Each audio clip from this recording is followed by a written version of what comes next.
كنت خايفة وارتحت. هالة صدقي تتذكر تعامل عادل إمام معاها في البلاتو.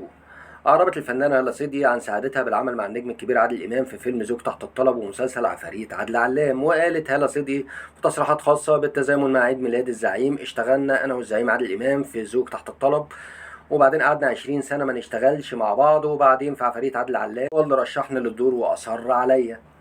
وقالت: خوفوني من الشغل مع عادل إمام، لكن لما اتعاملنا سوا ارتحت وعرفت ان المشكلة فيه انه بيحب شغله وبيحترمه جدا، لكن لما يكون في ممثل صغير هيقف قدامه مش حافظ ولا فاهم بيتضايق جدا.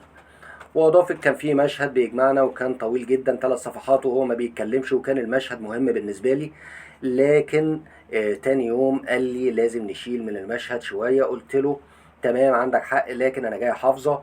وكان رامي ابنه قاعد معانا، فقلت له: انا مذاكره مشاعر ورياكشنات للمشهد، فخايفه لما نشيل اتلخبط، اتصور زي ما هو، وفي المونتاج لو لقيت ينفع يتشال منه عادي زي ما هو عاوز. وعملنا المشهد وهو قام سقف لي، والمونتير من كتر ما عجبه المشهد عمل المونتاج في وقتها وقال لي: حلو قوي وزي ما هو كده تمام، مش هيتشال منه. ولقيت الزعيم بيكلمني بيسقف لي وبيقول لي: برافو، المشهد زي ما انتي قلتي بالظبط، مش طويل وطلع حلو، لان اللي عامله واحد واثق من نفسه جدا.